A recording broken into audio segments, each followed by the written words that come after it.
155 D and F. ஒவ்வொரு மகாயுகத்தின் 4 யுகங்களைக் கொண்டது ஓர் மகாயுகம்.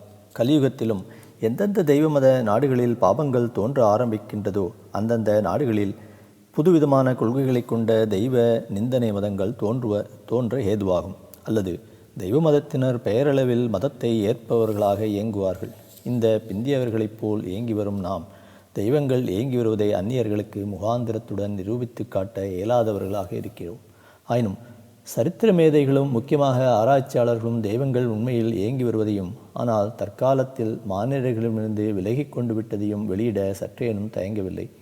தெய்வ நம்பிக்கையை கொண்ட நமது காலத்திய பால் Brendon கூறுவதாவது: Fools seeing the pictures of the abodes of the gods and goddesses in the ancient Egyptian temples wonder how the ancients could be so stupid as to believe these things.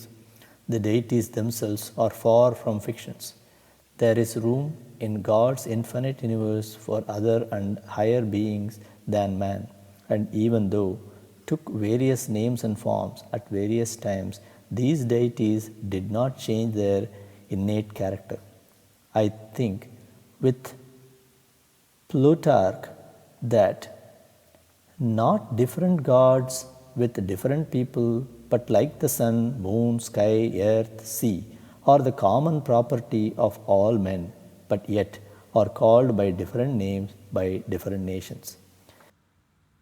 If apparently they have retreated from our vision today, their work cannot come to an end. This retreat can be only to realms less tangible to our physical senses. But we are nonetheless within their sphere of influence. They still watch the world which has been entrusted to their care.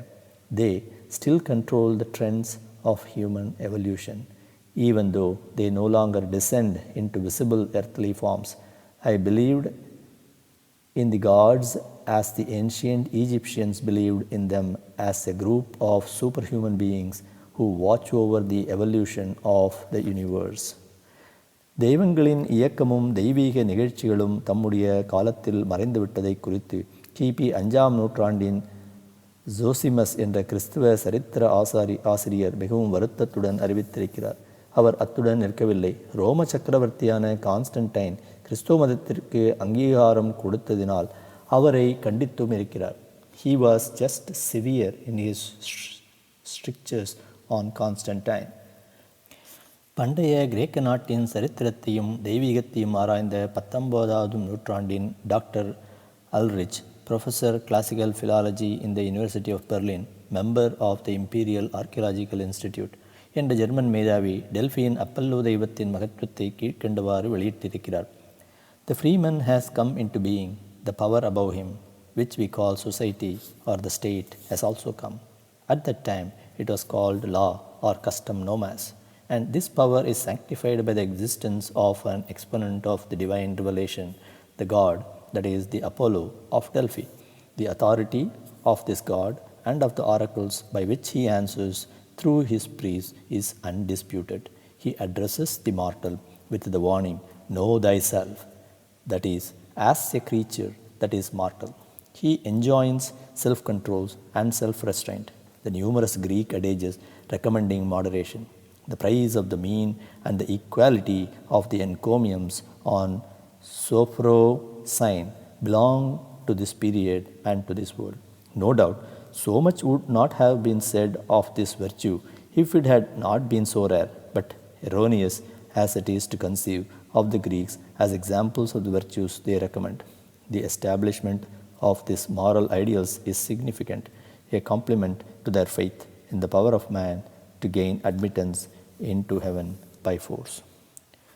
Grote 1794 to 1871 என்ற பிரசித்தி பெற்ற London banker தனது பிந்திய வாழ்க்கையை கிரேக்க ஆராய்ச்சிக்கும் புராணங்களுக்கும் அர்ப்பணித்தார்.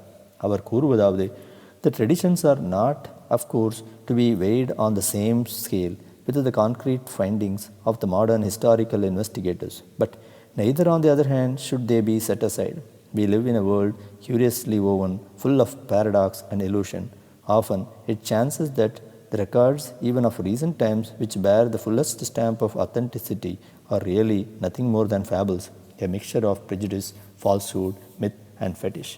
And on the other hand, it may chance that a purely fabulous record contains the very essence of history.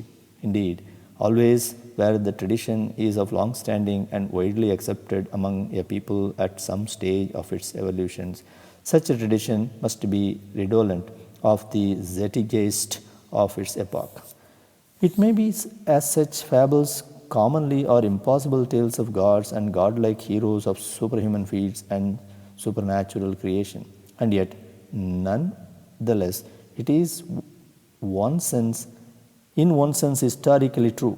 If nothing more, it is epitomized history of the psychology of an epoch.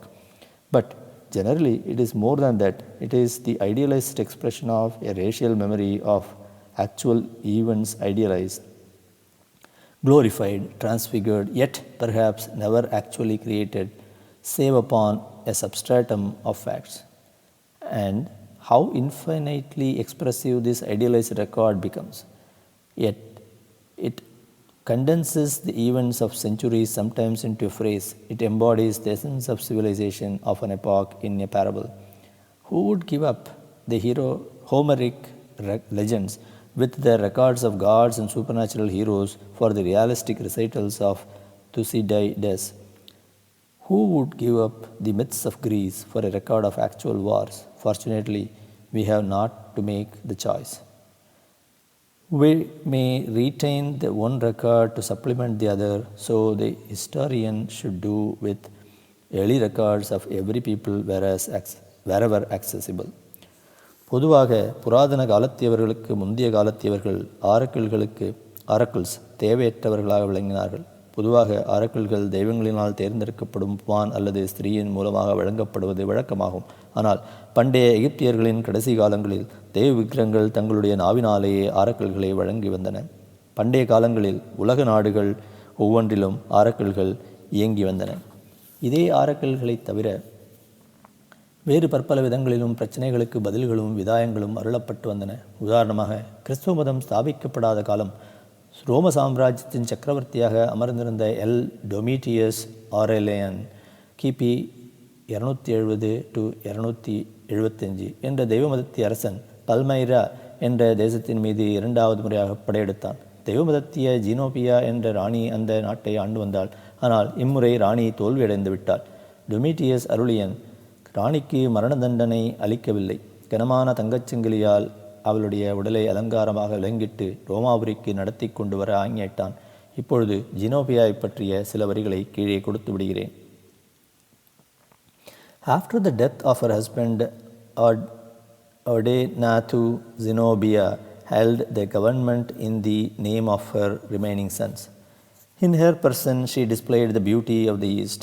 Her voice was strong and harmonious. She spoke the Greek, Syrian, and Egyptian languages.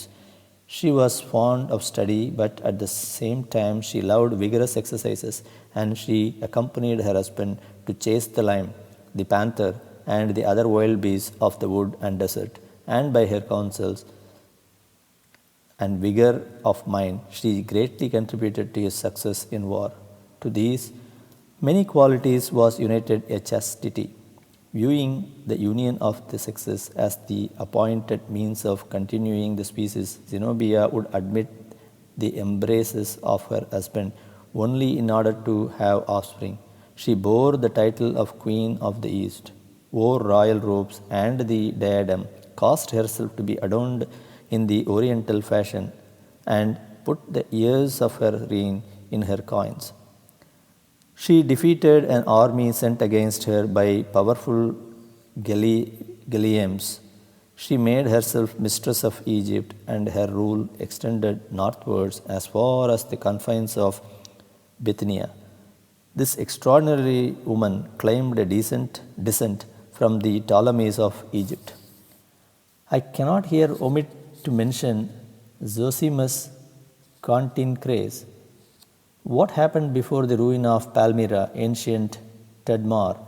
Though I profess only to write a transient history, for as Polybius informs us by what means the Romans in a short space of time attained a vast empire, it is my purpose to show, on the other hand, that by their ill management In as short a time they lost it. But I am now speaking of the Palmyrenians who, having, as I related, acquired a large portion of the Roman Empire, were warned by several declarations from the gods of the overthrow, which they afterwards sustained. For example, at Seleucia in Cilicia, there was a temple of Apollo, and in the temple an oracle. It is reported of this deity that he used to give to those that were infested with locusts a species of birds called Viciades, which used to hover about his temple and would send them among with any that desired it. That these birds would fly amongst the locusts, catch them in their mounds, and in a moment destroy a vast number of them, thus delivering the people from the mischief they produced. This I ascribe to the felicity of that age. Our own generation, 5th century AD, has not merited such kindness from heaven. The Palmyrenians have consulted this oracle to learn if they should ever gain the empire of the East, received this answer: accursed race, avoid my sacred fame, whose treacherous deeds the angry gods disdain. And some persons inquiring there concerning the success of the expedition of Aurelian against the Palmyrenians, the gods told them, one falcon many doves commands, whose end on his destructive pounces must depend. Another event was likewise much circulated of the Palmyrenians, says Zosimus, between Helipolis and Byblos is a place called Apaka, where is a temple dedicated to Venus, Aphacetus, and near it a pond resembling an artificial cistern. Here is frequently seen near the temple and in the adjacent places a fire in the air resembling a lamp of a round figure, which has appeared even in our time. As often as people have assembled there on particular days, who were resorted hither brought to the pond some offering for the goddess, either in gold, silver, linen, silk, or anything of like value. If she accepted it, the cloth sank into the bottom, like substances of greater weight. But if rejected, they would float on the water. And not only cloth and such substances, but even gold, silver, or any other of those materials which usually sinks. For an experiment of this miracle, the Palmyrenians in the year before their overthrow assembled on a festival and threw into the pond several presents of gold, silver, cloth in honor of the goddess, all of which sank to the bottom as a significance to their victory in that year. In the following year, at the same festival, they were all seen floating on the surface, by which the goddess foretold that what would happen. In this manner was the regard of heaven shown to the Romans, so long as they kept up their sacred rites. But it is my lot to speak of these times wherein the Roman Empire degenerated to a species of barbarity and fell to decay. ரோம சாம்ராஜ்யம் தன்னுடைய தெய்வீக யோக்கியதையை பெரும்பாலும் இழந்துவிட்டாலும் கூட கிபி 3ஆம் நூற்றாண்டு வரையில் ஓர் சிறந்த ஆட்சியை ஏற்று வந்தது. பொதுவாக கிறிஸ்துவ மதத்திற்கு இராஜாங்கம் தடை விதிக்காமல் இருந்ததினாலும் 3ஆம் நூற்றாண்டில் ஏராளமான கிறிஸ்தவர்கள் ரோமாபுரியில் பெருகிவிட்டதாலும் இவர்களில் பலர் இராணுவத்தில் அமர்ந்திருந்ததினாலும் கிறிஸ்தவ மத தலைவர்கள் இராஜாங்கத்திற்கு குந்தகம் விளைவித்த வண்ணமாக இருந்ததினாலும் ஆட்சியினர் மிக்க பிரயாசையுடன் நிலைமையை சமாளித்து வர நேரிட்டு வந்தது. எனவே பிந்திய காலத்திய சக்கரவர்த்திகளில் ஒரு சிலர் தெய்வங்களையும் குருமார்களையும் பகிரங்கமாக ஏளனப்படுத்தியவர்களையும் ராஜாங்கத்தில் கலகம் விளைவிக்க முயன்றவர்களையும் கொடுமையாக தண்டித்தும் மரண தண்டனை அளித்தும் வராமலில்லை. கடைசியாக 4ஆம் நூற்றாண்டில் கான்ஸ்டன்டைன் தி கிரேட் என்ற ஓர் மகா புருஷர் சிம்மாசனத்தில் அமர்ந்தார். தெய்வங்களை நிந்திக்கும் ஓர் கூட்டத்தை துவக்கத்திலே தடை செய்யாமல் வளர்த்துவிட்ட ஓர் பெரிய ஆலமரத்தின் பாரத்தை இந்த சக்கரவர்த்தியும் சுமக்க நேரிட்டது. ஆரம்ப காலத்தில் கிறிஸ்தவர்கள் அனைவரையும் அழித்துவிட தீர்மானித்த யூதர்களை ரோமிய மாஜிஸ்ட்ரேட்டுகள் தான் தடுத்து நிறுத்தினர். ஆகவே தெய்வ மத சாம்ராஜ்யத்தின் எதிர்கால முடிவை முன்கூட்டி தீர்மானித்துவிட்ட இவர் கிறிஸ்துவ மதத்திற்கு அங்கீகாரம் அளிக்கலானார். இதன் மூலம் ஓர் அமைதியான ஆட்சிக்கு மனம் கொண்டார். இதையடுத்து ஓர் அந்நியன் சாம்ராஜ்யத்தின் மீது படையெடுக்கப் போவதான செய்தி ரோமாபுரியில் பரவியது. இதை பயன்படுத்தி கொண்ட பாதிரிமார்கள் மன்னரை அணுகி இராணுவத்தினருக்கும் கிறிஸ்தவ வீரர்களும் தாங்களும் மன்னரும் இயேசு கிறிஸ்துவை வேண்டிக் கொண்டால் நாம் வெற்றியடைந்து விடலாம் என்று கூற சக்கரவர்த்தி அதற்கு ஒப்புக்கொண்டார். வெற்றியடைந்த பிறகும் பாதிரிமார்கள் சக்கரவர்த்தியை அணுகி நமக்கு வெற்றியை அருளிய இயேசுவின் சின்னம் ஆகாயத்தில் காட்சி கொடுத்ததை பார்த்தீர்களா என்று கேட்க அதற்கும் ஒப்புக்கொண்டார். கான்ஸ்டன்டைன் ஆட்சியை ஏற்றதும் ரோமாபுரிக்கு சமமான ஓர் நகரை நிர்மாணிக்க மனம் கொண்டு அதற்கு ஆசியா மைனரை தேர்ந்தெடுத்திருந்தார். நகரின் விஸ்தீரணத்தை நிர்ணயித்துவிட்டு ரோமாபுரிக்கு திரும்பினார். போர் முடிவடைந்த பிறகு புதிய நகரத்திற்கு அங்குரார்ப்பண முகூர்த்தத்தை நடத்துவதற்கு தனது பரிவாரங்களுடன் ஆசியா மைனரை அடைந்தார். பூஜை முறைகளை முடித்துவிட்டு சூலத்தை கையிலேந்தி எதிரிலுள்ள எல்லைக்கோட்டை இலக்காக வைத்து பாத யாத்திரையை ஏற்கலானார். ஆனால் அந்த எல்லையை அடைந்த பிறகும் மன்னர் மேலும் செல்லவே மந்திரிமார்கள் எல்லைக்கோட்டை கடந்து விட்டதை தெரிவித்துக் கொண்டனர். பின்னர் பிறர் கண்களுக்கு புலப்படாமல் எனக்கு முன்னால் சென்று கொண்டிருக்கும் அந்த மகாபுருஷர் எந்த இடத்தில் நிற்கப் போகிறாரோ அந்த இடம் வரையில் இந்த எல்லை நீடிக்கும் என்பதை அறிவித்த சக்கரவர்த்தி கடைசியாக மன்னரால் நிர்ணயிக்கப்பட்டிருந்த எல்லையை மேலும் பெரிதாக விஸ்தரித்துவிட்டு அந்த புருஷர் மறைந்து விட்டார். நிற்க ஏனைய தேசங்களின் அற்புத பொக்கிஷங்களும் பிரம்மாண்டமான உலோக சிலைகளும் ரோமாபுரியில் வந்து குவிந்திருந்தன. இவைகள் அனைத்தும் அவைகளுக்குற்ற ஸ்தானங்களில் அமர்ந்து புதிய நகரை அலங்கரித்து கொண்டிருந்தன. ஆம், கான்ஸ்டான்டினோப்பிள் உலகத்திற்கே ஒரு கண்காட்சியாக எக்ஸிபிஷன் அமைந்திருந்தது. மகாமேதையாக விளங்கின கான்ஸ்டன்டைன் ராஜ்யங்களுக்கான ஏனைய சட்டங்களையும் இயற்றினார். இவருடைய சட்டங்கள் 1000 ஆண்டுகள் வரையில் ஐரோப்பிய நாடுகளுக்கு உதவியளித்து வந்தன. நிற்க பாதிரிமார்கள் அவ்வப்போது சக்கரவர்த்தியை அணுகி கிறிஸ்துவ மதத்தை ஏற்க கேட்டுக்கொண்டு வந்த வண்ணமாக இருந்தனர். ஆகட்டும் என்ற ஒரே பதிலை கொடுத்த அந்த சக்கரவர்த்தி தான் மறையும் வரையில் கிபி 337 தனது சிவ பூஜையை ஏற்க தவறவில்லை. ஜூபிட்டர் இவர் ஓர் சிறந்த விவேகியாக விளங்கியராவர். கடைசியாக தியோடஸ்யூ என்பவர் ஆசனத்தில் அமர்ந்தார். தன்னுடைய காலத்தில் கிறிஸ்துவர்களின் ஆர்ப்பாட்டங்களை சமாளிக்க முடியாமல் போகவே மன்னர் மதம் மாறலானார்.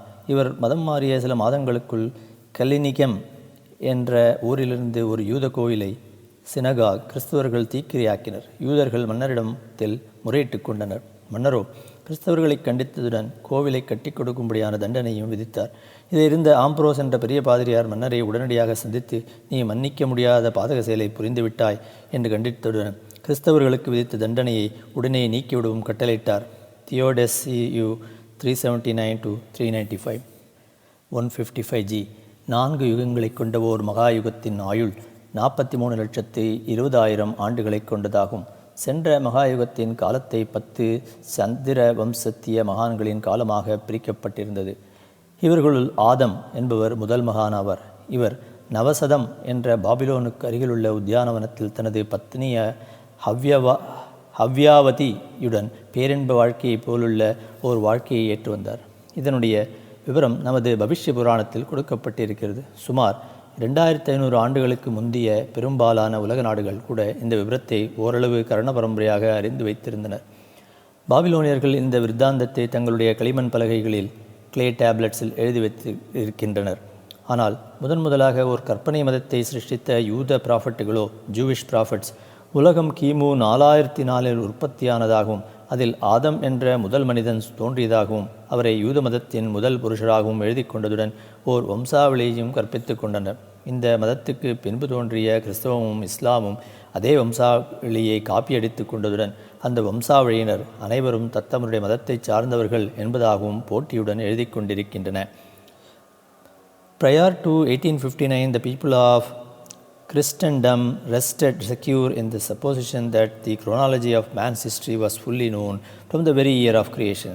One has but to turn to the first chapter of Genesis to find in the margin the date 4004 BC recorded with all confidence as the year of man's first appearance on the globe. One finds there too a brief but comprehensive account of the manner of his appearance, his abiding place, as well as creation of the earth itself.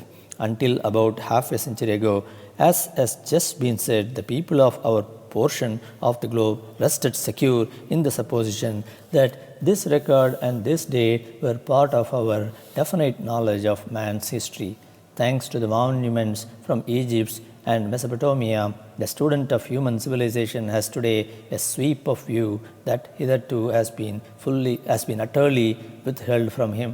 Until the scripts by the Nile and the earth mounds by the Tigris and the Euphrates gave up their secrets, absolutely nothing was known to the scholarship of the main sweep of the civilization more ancient than about the 6th century BC.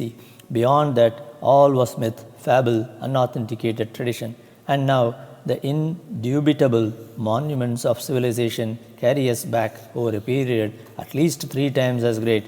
Archbishop's famed chronology, which so long dominated the ideas of men, is swept away, and we learn from evidence, graven in stone and baked indelibly in bricks, that in the year 4004 BC, which our Bible margins still point out as the year of creation, vast communities of people in widely separated portions of the earth had attained a high degree of civilization.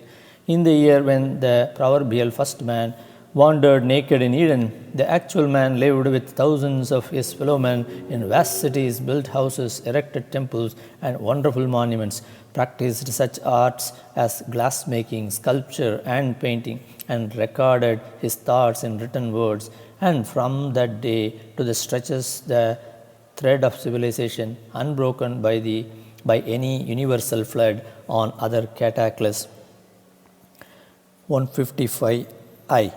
அபிராமு என்பவர் கிமு 23ஆம் நூற்றாண்டில் Canaan now Palestine பிரதேசத்தில் நமது மதஞானியாக விளங்கியவராவார். இவருடைய பாட்டனார் பாபிலோனியாவிலிருந்து கனானுக்கு குடியேறினார். அபிராமு, அபிதேனு, அபிசுக போன்ற பல பெயர்களை பாபிலோனிய பிராமணர்கள் வகித்து வந்தனர். மேல ஆசியாவில் இந்த ஞானியின் நினைவு ஹீப்ரூக்களின் காலம் வரையில் நிலை வந்தது. எனவே யூத மதத்தை துவக்கிய ஹீப்ரூ ப்ராஃபட்டுகள் நமது ஞானியையும் ஓர் யூதராக மாற்றி தங்களுடைய கற்பனை சம்பவங்களுக்கு பயன்படுத்தி கொண்டனர்.